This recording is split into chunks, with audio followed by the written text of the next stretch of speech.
बोलता नहीं, पर मस्तिष्क अंदर से चीखता है। ये कहानी है एक ऐसी पुकार की जो सुनी नहीं गई, एक ऐसी चुप्पी जो मौत बन गई। एक अधेड़ उम्र का आदमी चुपचाप कुर्सी पर बैठा है, चेहरा थका हुआ, आंखों में खालीपन, और बैकग्राउंड में ब्रेन की आवाज सुनाई देती है। क्या कोई मेरी चीख सुन सकता है? तब जाके ब्रेन ने की विटामिन से बात। शरीर के भीतर मस्तिष्क के अंदरूनी हिस्से में चारों ओर सन्नाटा था। रक्त का प्रवाह धीमा पड़ रहा था, नसों में तनाव था और मस्तिष्क के भीतर एक गूंज सी हो रही थी। ब्रेन, मस्तिष्क थक कर बैठा था। वो बेचैन था, दर्द में कमजोर और भ्रमित। ब्रेन, क्या हो रहा है मुझे? सोच नहीं पा रहा। कुछ गड़बड़ है, बहुत गड़बड़। इसी बीच एक चमकदार रोशनी अंदर आई, जैसे कोई शक्ति आ रही हो। ये कोई और नहीं बल्कि विटामिन थे, शरीर के असली रक्षक। Vitamin B12। तुम बहुत परेशान लग रहे हो ब्रेन। क्या अभी समय है कुछ ठीक करने का? ब्रेन, तुम कहाँ थे इतने दिन?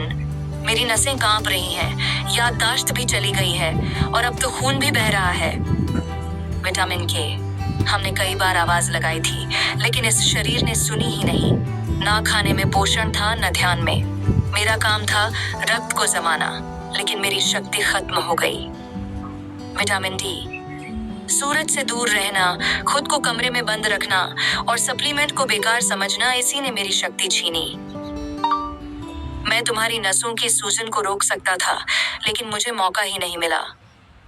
ब्रेन की गलती या शरीर की लापरवाही?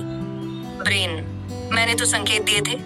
बार बार चक्कर आना, मानसिक थकान, एकाग्रता की कमी, पर शरीर ने हर बार ओवरवर्क का बहाना बना लिया। क्या ये मेरी गलती है? Vitamin B12। गलती किसी एक की नहीं ब्रेन, लेकिन तुम्हारा मालिक वह इंसान अगर थोड़ा सा ध्यान देता तो यह दिन नहीं आता। एक खून की रिपोर्ट, एक सप्लीमेंट कोर्स और थोड़ा पोषण सब कुछ बदल सकता था। ब्रेन, अब क्या कुछ किया जा सकता है? Vitamin K। हम प्रयास कर सकते हैं, लेकिन देर हो चुकी है। नसें फट रही हैं, खून बह रहा है और चेतना खो रही है। तभी डॉक्टर की आवाज सुनाई दी। डॉक्टर, मरीज को ब्रेन हेमरेज हुआ है। B12 और K की गंभीर कमी है। बेटा, पर डॉक्टर साहब, वो तो रोज खाना खाते थे, दूध भी पीते थे। डॉक्टर, सिर्फ खाना खा लेना काफी नहीं होता। हर उम्र में शरीर को अलग पोषण की जरूरत होती है। 50 की उम्र के बाद B12, D और K की कमी आम है, पर यही तीनों विटामिन मस्तिष्क की रक्षा करते हैं। ब्रेन ने कहा, काश मैं फिर से सोच पाता। काश इस शरीर ने मेरी चीखों को सुना होता। काश ये शब्द आज सबसे ज्यादा दर्द देते हैं। Vitamin D। अगर आप दोपहर की धूप में रोज 20 मिनट बैठते तो शायद मैं आपको बचा लेता। Vitamin B12। अगर कभी डॉक्टर से जांच करवाई होती तो मैं आपके नर्व सिस्टम को मजबूत रखता। अब नर्व सिग्नल खो रहे हैं, चेतना टूट रही है।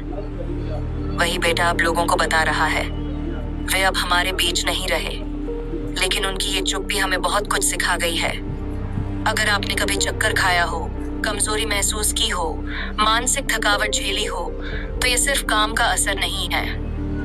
ये हो सकता है आपके विटामिन्स की पुकार। B12, D और K ये सुपर हीरो हैं जो मस्तिष्क को टूटने से बचाते हैं। पाठकों के लिए महत्वपूर्ण जानकारी। विटामिन B12 नर्वस सिस्टम को मजबूत करता है, याददाश्त और मानसिक संतुलन में मदद करता है। विटामिन D हड्डियों और दिमाग की सूजन से लड़ता है। इसकी कमी से स्ट्रोक और डिप्रेशन का खतरा बढ़ता है। विटामिन के रक्त को जमाता है। इसकी कमी से ब्रेन हेमरेज हो सकता है। बचाव के तरीके। साल में एक बार विटामिन की जांच कराएं। हरी सब्जियां, अंडे, दूध, मशरूम, सूरज की रोशनी को दिनचर्या में शामिल करें। डॉक्टर की सलाह से सप्लीमेंट लें, खासकर 40 वर्ष की उम्र के बाद।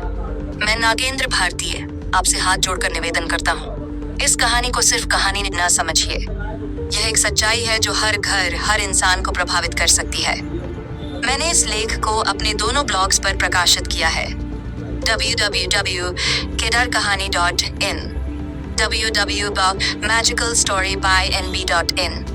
अगर आपको यह जानकारी पूर्ण, भावनात्मक और उपयोगी लगी हो तो लाइक करें, कमेंट करें, शेयर करें और सब्सक्राइब जरूर करें।